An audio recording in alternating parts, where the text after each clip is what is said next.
In this video, we're going to be looking at how to set yourself up in an automatic vehicle. So you might be a learner driver, or you might have just bought a car for the first time and you're wondering how to set yourself up. My name's Neil and I've been a driving instructor for 8 years. And so let's get started.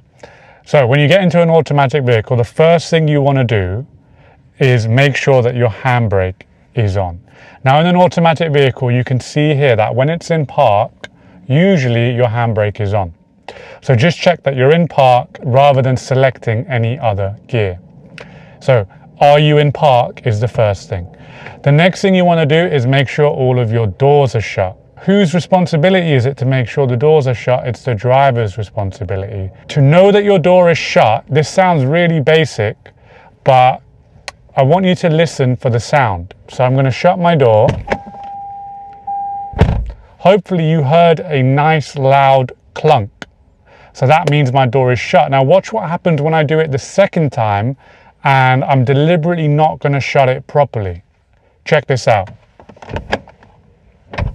Did you hear that? You can hear the door does not clunk or come together properly.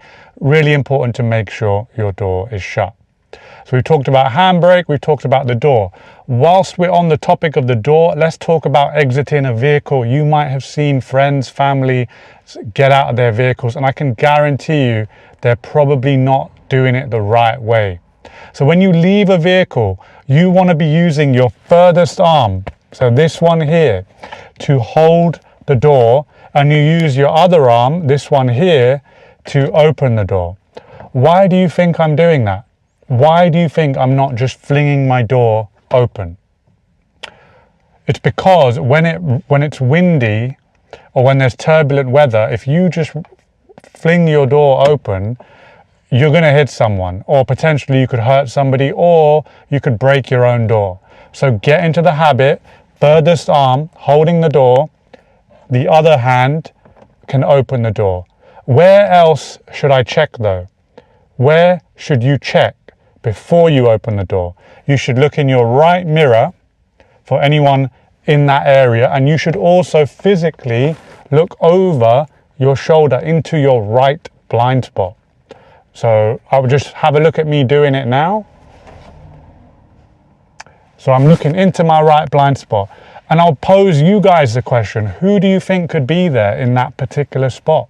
It could be a cyclist, or a pedestrian, or a vehicle. Anybody could be there, and the dangerous thing is you cannot see them in your mirrors. So here's the checklist so far. Make sure you're in park, make sure the door is shut, and make sure you know how to open and close a door. I know it sounds basic, but this could prevent you from having an accident one day. So what's the next thing we do? We want to make sure we've got a good seating position. Now, before I show you a good seating position, let me show you what's a bad seating position. So I'm going to adjust my seat, and the way that you can do that on most vehicles is just under your calf, so your leg, you should have a lever, and if you hold that lever, you can move yourself forward and back. But before you do that, you need to make sure you're holding the wheel with one hand before you start moving back and forward. Again, why do you think that is? Why is it that we should hold the wheel? Well, I don't want to go flying back or flying forward into the wheel when I start moving my seat around.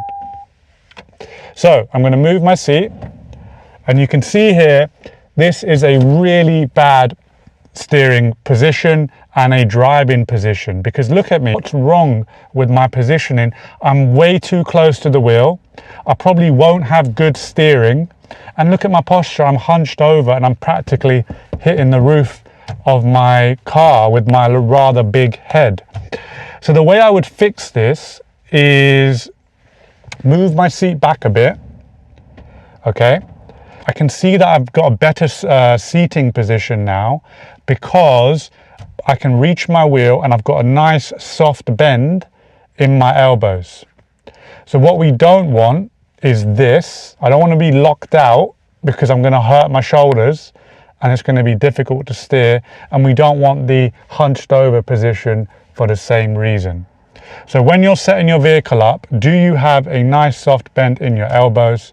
Another way to know is if you put your wrist over the wheel completely over the wheel. You shouldn't be coming out of your vehicle like this. So you should be able to put your wrist over the wheel comfortably. So we've talked about a good seating position. You can also adjust this portion of your seat. This is called the rake, R-A-K-E. You can adjust this as well to get a good seating position. And the way you do that on most vehicles, it might differ in your vehicle, but usually there's a lever just by your right leg. And I'm going to support the back of the seat, and you can move it back.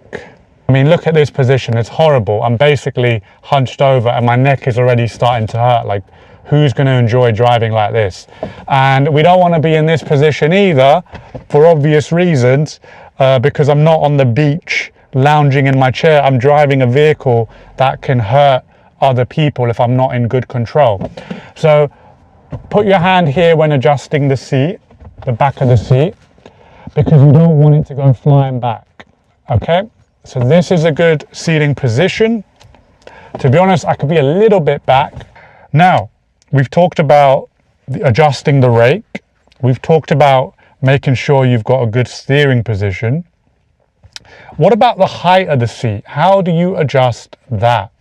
So just by my right leg, there's another lever where I can pump it down, just getting lower and lower and lower and lower.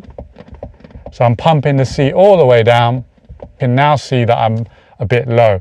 I don't like this steering position because it feels uncomfortable for my legs, and I'm not exactly 6'9", I'm 6'1", and I look like I'm just having to look up.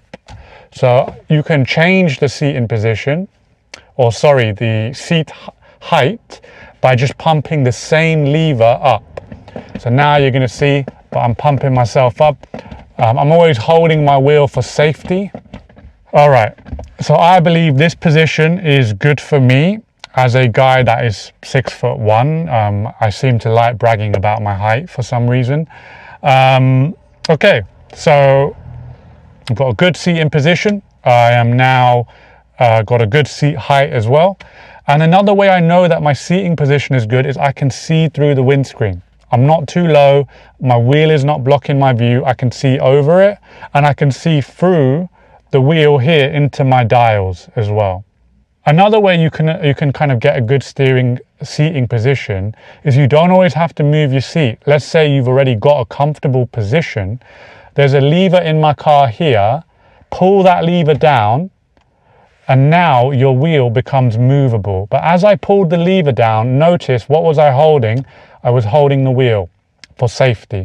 And now watch, I can push the wheel, pull it towards me, I can push it away, I can go down, I can go up, okay?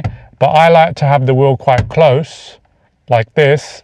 And then once I've got a good wheel position, I can pull that lever back up, bit of force, and your wheel is now secure.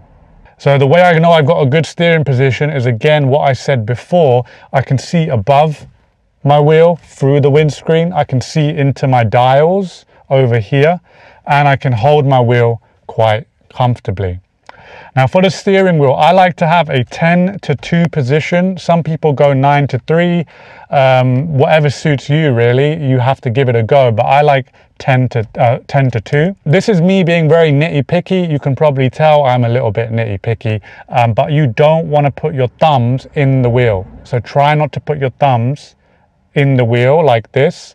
So you can see there, don't want to be grabbing the wheel like that. You want your thumb over here on the outside of the wheel. Why do you think that is? I mean, can you guess? It's because if the airbag goes off, which if you're in an accident, usually the airbag is deployed, assuming it's working. Unfortunately, I don't have special effects to show you the airbag hitting my face. Quite abrupt. The problem is, if the airbag goes off with your thumbs here, your thumbs are going to get severely injured, and they might even come back and smack you in the face. So really important, thumbs on the outside of the wheel. So we've talked about the gear selector into park. We've talked about the door, the steering, seating position. There's one more portion of the seat left. Can you guess what I'm going to talk about? It's this bit here, quite possibly the most important part of the seat. This is called your head restraint. Any idea what it does? It stops your head from going all the way back if you were in an accident, and hopefully minimizes the chances of whiplash. So the way that you adjust it, there is a button. Mine's quite low. For my car, there's a button here. I push that button in and I can now push my head restraint up, and I can push it down as well. But you need to push the button in, on my vehicle at least, to be able to use this. How do you know that your head restraint is adjusted properly? Well, if I put my hand behind the bulky part of my head, I want it to feel quite supported by the head restraint, which it does at the moment. In other words, I don't want there to be any space on the top, because it will mean that my head is not fully protected. So that's the seat done. Now we're going to talk about the seat belt, which is just over your right shoulder here. I'm trying to use both hands when I'm deploying my seat belt because I want good control. I don't want it to just come and whack me in the face. So I'm popping my seat belt in. What is wrong with my seat belt at the moment? If you've noticed it, you can see that it's not like this. It's not flat. It's kind of curved. So I haven't put it on properly, deliberately. What do you think the problem with that is? What's the problem with your seatbelt being curved? If you're ever in an accident, if your seatbelt is like this, your seatbelt will lock and it could cut through the shirt that you're wearing. So make sure your seatbelt is flat. Another thing about the seatbelt is who is responsible for making sure that you are wearing, not you, but your passengers are wearing a seatbelt. Who is responsible? Do you know? Most people say the driver, but technically the last time I checked, anyone under 14, the driver is legally responsible. Anyone over 14, the driver is not responsible. Do fact check this yourself, but you are not training to be an average driver. Hopefully you, the viewer behind the screen, are training to be an above average driver. So any of your passengers, regardless of age, I would advise that you make sure they're wearing their seatbelt. Why is that? Because if they're in the back and you are in an accident and they're not wearing their belt, there is a risk that they will come flying forward all the way from the back into the front and possibly even hit the dashboard and come back and hit you, and that is going to hurt. So I would advise making sure everyone is wearing their seatbelt. So we've talked about the seatbelt now. So the next thing is your mirrors. Okay, so we've got the center mirror here. Do you know what the center mirror is for? What is the purpose of it? Well, you use it before you slow down and before you start accelerating. So you want to be checking your center mirror there.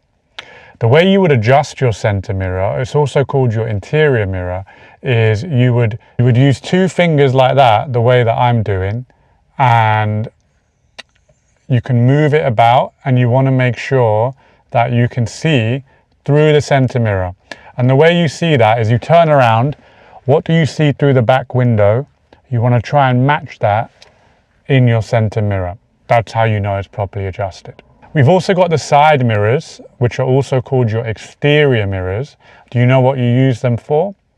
Anytime you're changing direction, so left or right, you can use the appropriate mirrors, or when you are pulling up on the left or parking, you might use the appropriate side mirror. You never use the side mirrors alone. Any idea why? It's because they are quite wide, and that's a good thing because it means that they give you quite a wide view. But the bad thing is things look further away, but they're actually quite close. So we use the middle mirror first to see how far, this is the true picture, and then we use the side mirrors to then kind of confirm where that vehicle is. So that's your mirrors. We've got middle and side mirrors, and you've also got your blind spots, which I've talked about as well. So this has been part one of setting yourself up in a vehicle. Part two will consist of how to use the actual pedals and your foot position for the accelerator and the brake. So if you found value in this video for setting yourself up in a vehicle, Make sure you like, comment, and subscribe. Let me know how your learning to drive journey is going, because I love to hear about it. So stay safe, keep learning, and stay curious about driving.